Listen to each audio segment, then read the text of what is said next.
This week, the fastest horse of the week is brought to you by Nashville, one of those fast sires at Windstar Farm. They've got a lot of fast horses over there. We talk about life is good a lot of times. Hey, Nashville was pretty darn fast himself. If speed is the key to your breeding program, take a look at this horse. After all, he was a track record setter at Keeneland, 107.89. Later the same day, the Breeders' Cup Sprint was nearly a second slower than that.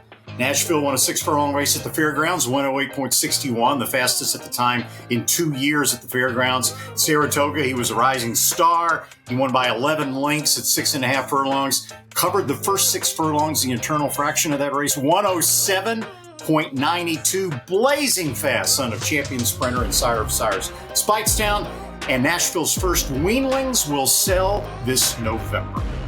Now, this is a perfect segue, right? The fastest horse of the week ran in Nashville, essentially. A.G. Bullet at Kentucky Downs in Franklin, Kentucky, in the Ladies Turf Sprint, run one race after, the very next race after the Nashville Derby.